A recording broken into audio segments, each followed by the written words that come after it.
Escucha, el Centro de Reconciliación Familiar Libertad en Casa presenta las buenas noticias.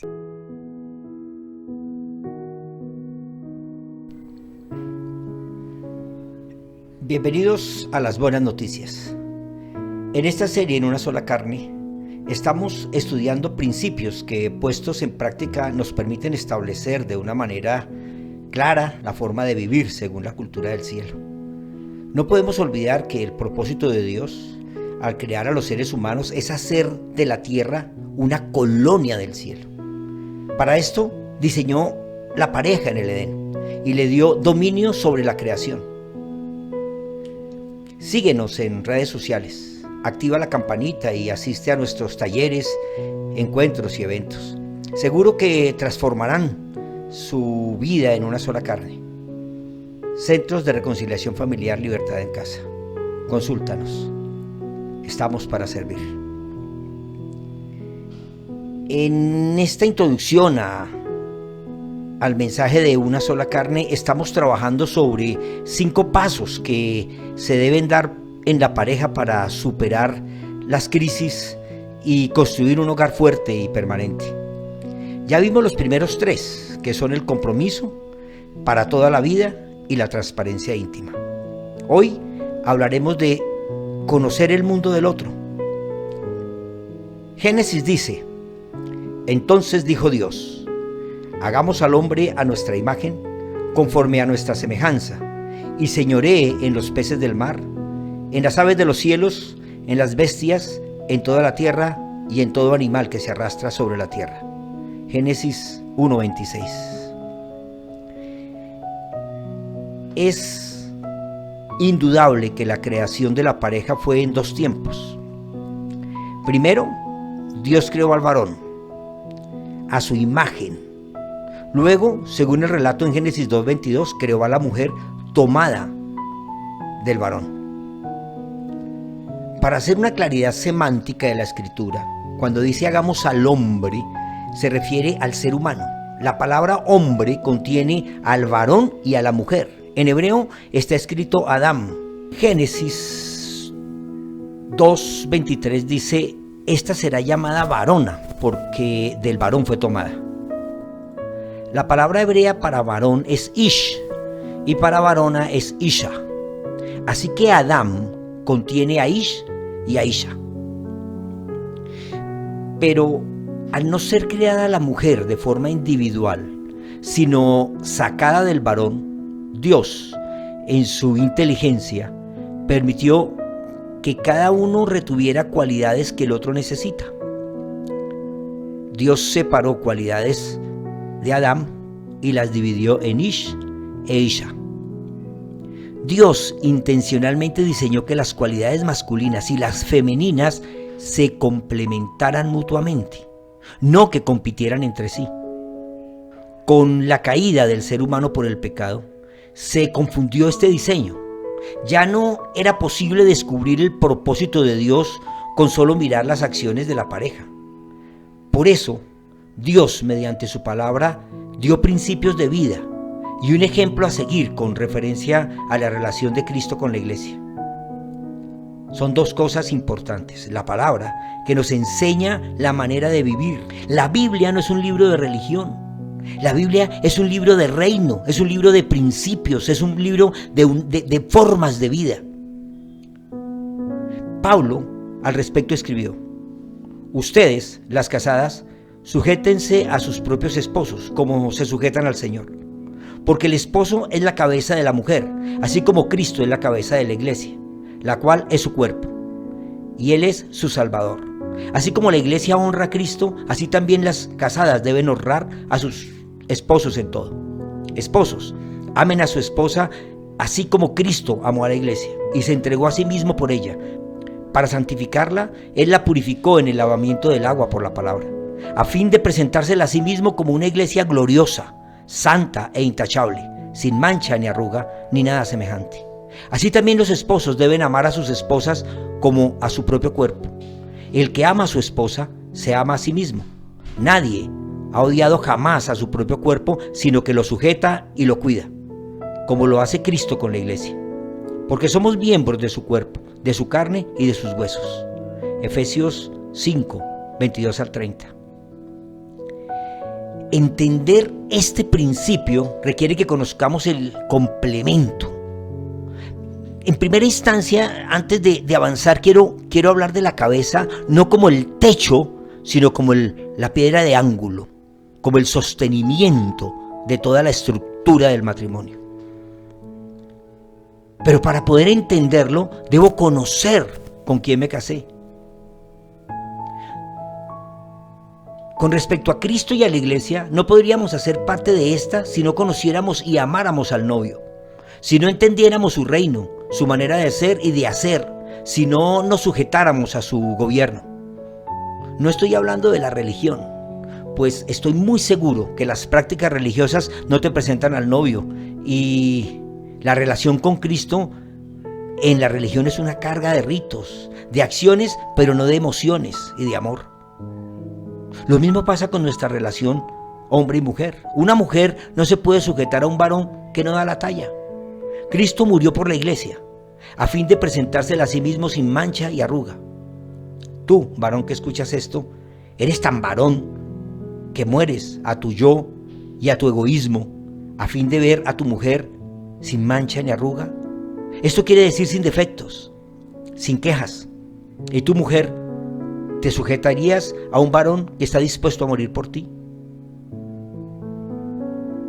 Esto necesita de mucha atención, pues nadie va a morir por alguien que no conoce, y nadie va a sujetarse en manos de otro si no lo conoce. Nadie puede amar bien a quien conoce mal. Por eso es de suma importancia que te metas en el mundo de tu pareja. Una de las primeras decepciones, de las más dolorosas que la pareja descubre en el matrimonio, es que mi esposo o mi esposa no es yo. Eso de ser una sola carne no sucede de inmediato. No pensamos igual, no sentimos lo mismo. Nos damos cuenta que empezamos a despertarnos de algo que no funcionaba como nos lo imaginamos en el noviazgo. Pues así como cuando se engendra un hijo, hay que esperar 9 meses para que nazca y casi 30 años para verlo realizado, asimismo es el matrimonio. Es un embrión que se va a desarrollar en el tiempo. Y claro, entre más conoces el mundo de tu pareja, más se entenderán los dos, y al final te darás cuenta que uno termina pareciéndose a su cónyuge. Entre más rápido te des cuenta que es posible que tu cónyuge no vea el mundo como tú lo ves, más rápido podrás empezar a verlo a su manera y a compararlo con la tuya y a entenderlo. Así que este paso de entrar en el mundo del otro no es un paso, es toda una maratón. Si ya han trabajado en los 3 pasos anteriores y están seguros, entonces caminar en la aventura de conocer el mundo de tu esposo o de tu esposa se convertirá en un estudio profundo de con quién compartes tu vida. Como está claro, al dividir al ser humano, Dios separó las cualidades necesarias para la conquista de la tierra en 12 recipientes de su mismo espíritu. Malaquías nos lo aclara así: ¿no te hizo uno el Señor con tu esposa? En cuerpo y espíritu ustedes son de Él. Malaquías 2:15, parte A. Uno mismo en espíritu, es claro, pues al entrar en Cristo, el Espíritu Santo habita en nosotros. Para entender por qué un mismo cuerpo, debemos primero saber qué conlleva un pacto. Pablo nos indicó que en el matrimonio debe el hombre amar a su esposa como a sí mismo, y su esposa debe hacer lo mismo. Esto no es un amor humano, sino el mismo amor de Dios. Amarse como a sí mismo significa considerar al otro como si fueras tú. Por eso Jesús se autollamaba el Hijo del Hombre, por su amor. El profeta Samuel escribió: Jonatán hizo un pacto solemne con David porque lo amaba tanto como a sí mismo. Para sellar el pacto, quitó su manto y se lo dio a David junto con su túnica, su espada, su arco y su cinturón. Primera de Samuel 18, 3-4. Cada uno de estos elementos son el intercambio que una pareja debe hacer cuando llegan a sellar el pacto matrimonial, porque se aman como a sí mismos. El manto simboliza las riquezas. Tú, al casarte, le entregas a tu cónyuge todas tus riquezas. La túnica representa todas las cosas que cubren tu desnudez. La espada simboliza tu fuerza y el cinto simboliza tu sexualidad, ya que el cinto protege las partes dadoras de la vida. Entonces, tú le entregaste a tu esposa tus riquezas, tu desnudez, tu fuerza y tu sexo, y ella hizo lo mismo contigo. Así que todo tú eres ella y toda ella eres tú. ¿Más claro? ¿O en plastilina? Pablo escribió: la mujer no tiene poder sobre su propio cuerpo, sino el marido. Ni tampoco tiene el marido poder sobre su propio cuerpo, sino la mujer. Primera de Corintios 7:4. Así que son uno solo en espíritu y en cuerpo, pero son almas distintas que deben adaptarse, acoplarse y complementarse. Es necesario entonces aprender a comunicarnos. Las palabras están acompañadas de emociones. Por sí solas no dicen nada, pero las emociones las hacen tomar vida. Cada ser humano tiene una forma única de comunicar sus emociones, y esa comunicación se torna difícil si cada miembro de la pareja habla idiomas diferentes. Es necesario aprender el lenguaje emocional de tu cónyuge y hablarle en ese mismo lenguaje para que se puedan entender. Cuando hablamos o hacemos algo que transmite estas emociones, queremos conectarnos y asegurarnos que nuestra pareja está escuchando. Por eso debemos tener el hábito de preguntar si es un buen momento y leer el lenguaje emocional de nuestra pareja en vez de simplemente lanzar un ataque verbal. Si la meta es generar conexión entre ustedes, deben asegurarse que su pareja esté mental y emocionalmente disponible para el momento, el acto o la conversación que desean tener. Siempre habrá momentos de percepción que nos pueden dejar transmitir cómo me siento sin agredir y vulnerar las emociones de nuestro compañero o compañera de pacto. La otra parte la logramos cuando escuchamos. Trata de entrar en el mundo del otro, leer su alma desnuda, escuchando sin responder o intervenir, sin reproches. A pesar de que en tu mundo las cosas sean diferentes, sé curioso e interésate en lo que tu pareja está diciendo. O sé curiosa. Déjate sorprender con lo que aprendes a conocer a tu cónyuge, mediante lo que puedes llegar a descubrir cuando te involucras en su mundo.